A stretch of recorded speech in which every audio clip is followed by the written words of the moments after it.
Comenzamos, bienvenidos. Israel sigue bombardeando objetivos en el sur de la Franja de Gaza, luego de que Estados Unidos vetara en el Consejo de Naciones Unidas un alto el fuego. Según el Ministerio de Sanidad dirigido por Hamas, más de 17.000 personas han muerto en 2 meses de campaña militar israelí.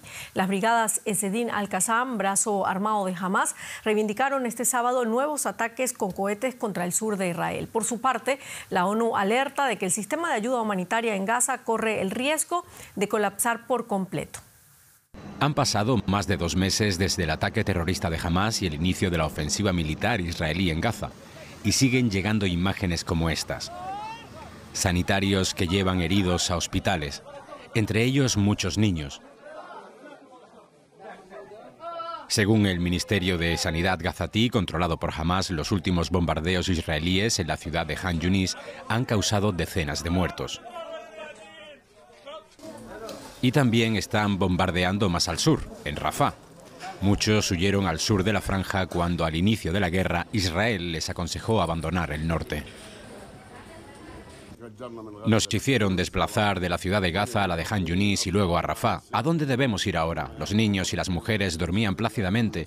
Una mujer de 52 años que no llevaba armas y un niño de 5 estaban lanzando cohetes contra Israel.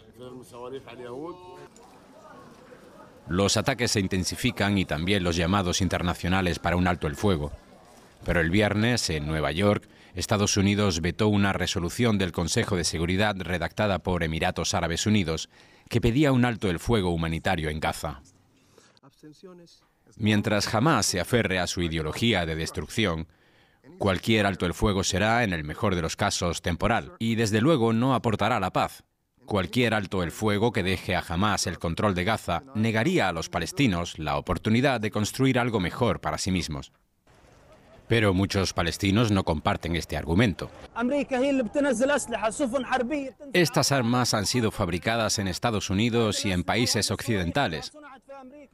Apoyan a Israel en la masacre de jóvenes, niños, mujeres y ancianos. Alá es nuestro Salvador y cuidará de nosotros. Cuando Estados Unidos vetó el alto el fuego en la ONU, reafirmó su postura contra el pueblo que muere bombardeado día y noche con armas estadounidenses.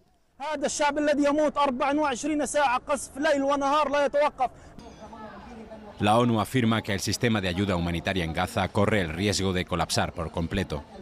Y la mayoría de los gazatíes no pueden huir de la franja. Y no les queda más remedio que refugiarse como pueden bajo los intensos bombardeos israelíes. Y nos vamos ahora de inmediato a Jerusalén. Conectamos con nuestra enviada especial Jenny Pérez. ¿Qué han dicho las autoridades israelíes de esta fase de la guerra con todas las críticas de fondo?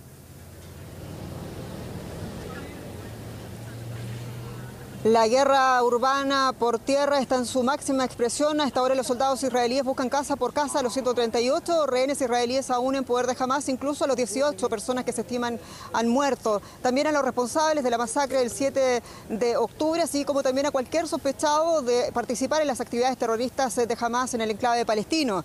Israel está decidido a traer los rehenes a casa, pese a la opinión internacional en contra, pese a todas las críticas, pese también a las críticas y a la que llama campaña de organismos internacionales como Naciones Unidas o incluso la Cruz Roja. El gobierno de Israel decía que son organizaciones que no son neutrales y es una decisión, parece, o una opinión que parecen compartir muchos de los que hemos hablado tanto aquí en Jerusalén como en Tel Aviv. Aseguran que estas organizaciones no pueden ofrecer neutralidad posible porque gran parte de la gente, del personal con el que trabajan en Gaza son precisamente palestinos gazatíes y que pertenecen también o de alguna manera utilizan o son parte de la estructura que utiliza Hamas en la franja de Gaza. Son cosas de las que escuchamos en estas crónicas de la guerra. En este punto también, en una conferencia de prensa, el portavoz del ejército de Israel decía que habían encontrado un arsenal de Hamas uno tras otro en casas, en escuelas, en recintos sanitarios. Lo decía la prensa internacional en esa conferencia de prensa. Decía, son todas pruebas que una vez más nos habla de cómo la estructura terrorista de Hamas se ha asentado en la población de Gaza. También hay que decir que pese a todo lo que está pasando, Hamás parece resistir, lanzaba cohetes en la pasada noche hacia el centro de Israel, hacia Tel Aviv, que eran interceptados por la cúpula de hierro, por ese sistema antimisil de Israel. También algunos cohetes caían hoy día en el sur de la Franja de Gaza, en las comunidades, alertando también a la población del lugar. Según el ejército israelí, habían sido lanzados desde una zona humanitaria palestina establecida en el área de Al-Mawasi, en el sur de la Franja de Gaza. Es una información que Deutsche Welle hasta ahora no ha podido confirmar de forma independiente. Hoy se comunicaba la muerte de otro rehén en cautiverio de Hamás. ¿Qué nos puedes contar de los rehenes que siguen en el enclave palestino?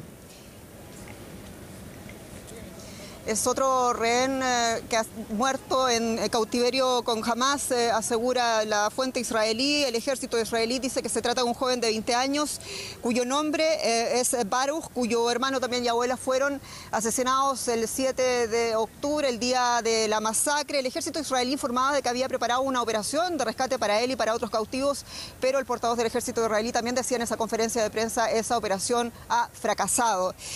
Queremos decir que hoy día entrevistamos a uno de los padres que tiene a sus dos hijos de rehenes en la Franja de Gaza. Se trata de Itzik Horn, un septuagenario argentino-israelí, aquel que huyó de Argentina en la época de los 80, el autoritarismo argentino, y trató aquí de luchar por la paz, en lo que creía, luchó por la paz, por muchos proyectos con palestinos, amigos. Hoy dice se siente totalmente defraudado, desilusionado.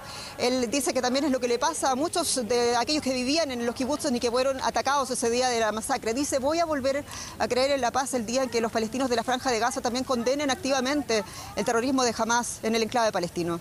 Gracias, Jenny Pérez, desde Jerusalén.